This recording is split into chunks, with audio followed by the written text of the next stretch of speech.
एक बार एक बहुत बड़ा नेता एक साधु के छोटे से आश्रम में गया। उसने उस साधु के बारे में बहुत सुना था, तो उसके मन में आया कि क्यों ना मैं एक बार वहां जाकर के देखता हूं कि लोग उसकी इतनी तारीफ क्यों करते हैं।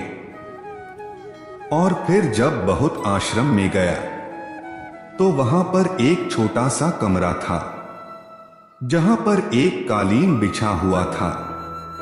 वहां पर कुछ लोग नीचे बैठे हुए थे और साधु जी सामने बैठे हुए थे। उनके बीच कुछ सवाल जवाब चल रहा था। वह नेता उस आश्रम में आया और उस नेता के साथ में 4 बॉडीगार्ड भी थे। और उसकी यह आदत थी कि जहां पर भी वहां जाता था, लोग उसको देखकर अपनी जगह से तुरंत खड़े हो जाते थे और उसकी तरफ देखकर हाथ जोड़ते थे और सर भी झुकाते थे। लेकिन यहाँ पर ऐसा कुछ भी नहीं हुआ। साधु व्यस्त होने के कारण उसकी तरफ देखा तक नहीं। तभी नेता को लगा कि यह मेरी बेइज्जती कर रहे हैं और वह इस बात से बहुत ज्यादा गुस्सा हो जाता है। नेता ने थोड़ा गुस्से से साधु की बात को बीच में काटते हुए कहा कि मैं आपसे कुछ कहना चाहता हूं।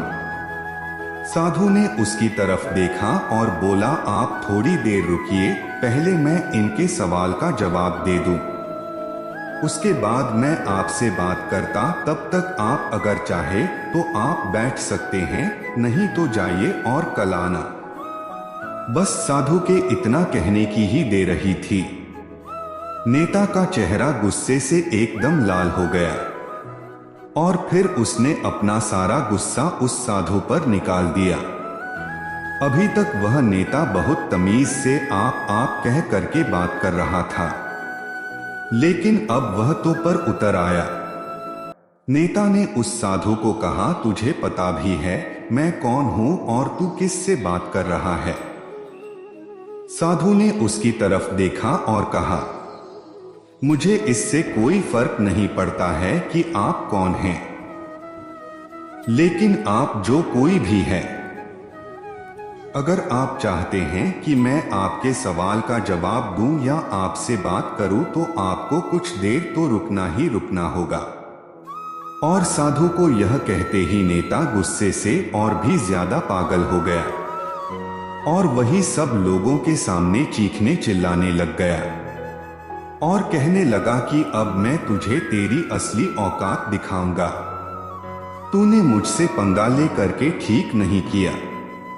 तुझे पता भी है मैं तेरे बारे में क्या सोचता हूं।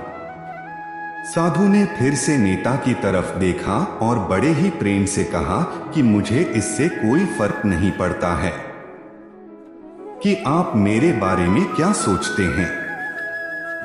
आप जो चाहे वह मेरे बारे में सोच सकते हैं।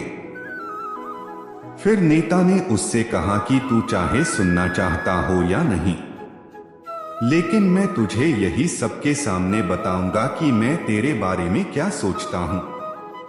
तू कोई साधु नहीं है, बल्कि तू एक बहुत ही घटिया इंसान है। तू एक ढोंगी है, तू एक पाखंडी है।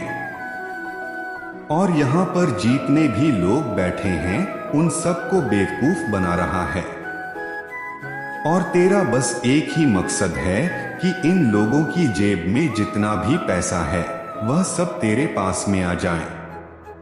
ये सब तू अपने फायदे के लिए इन लोगों का इस्तेमाल कर रहा है और अब मैं तुझे नहीं छोड़ने वाला हूं और आज पूरी दुनिया के सामने तेरा पर्दाफाश करके रहूंगा। लेकिन उसके इतना बोलने के बाद भी हल्की सी मुस्कान उस साधु के चेहरे पर बनी ही रही।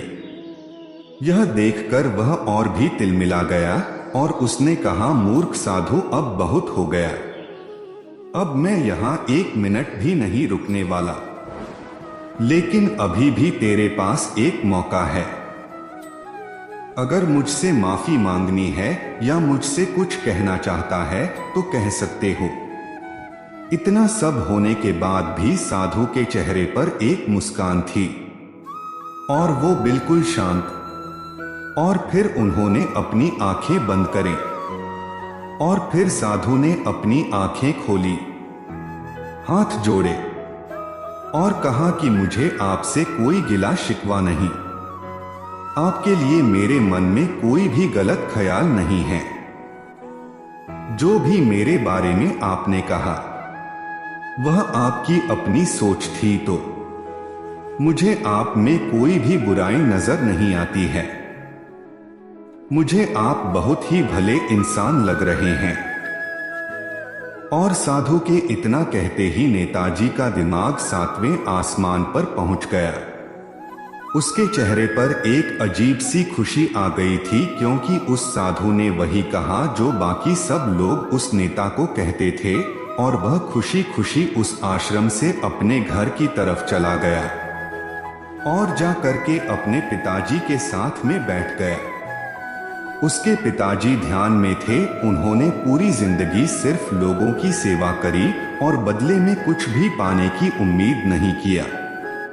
फिर थोड़ी देर बाद जब उन्होंने अपनी आंखें खोली और देखा तो अपने बेटे को अपने साथ बैठे हुए, तो उनके बेटे के चेहरे पर आज एक अजीब सी खुशी थी जो आज से पहले उन्होंने कभी भी नहीं देखी थी।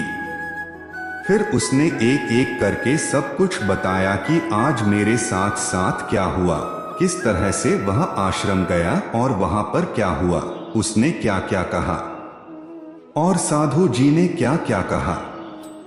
जब उसके पिताजी ने पूरी बात सुनी तो थोड़ा सा मुस्कुराए और अपने बेटे को देख करके बोले कि उन्होंने तुम्हारी तारीफ नहीं करी, क्योंकि उन्होंने वह नहीं कहा जो तुम हो, बल्कि उन्होंने वह कहा जो वह खुद हैं। और तुमने जो भी कुछ उनको कहा वो नहीं कहा कि जो वो है, बल्कि तुमने वहां का जो तुम खुद हो। यही बात वेदों में भी कही गई है, यथा दृष्टि तथा सृष्टि। ये दुनिया तुम्हें वैसी नहीं दिखती है, तुम्हें जैसे तुम खुद हो। जिसकी नजर जैसी है उसके लिए यह दुनिया वैसी ही है।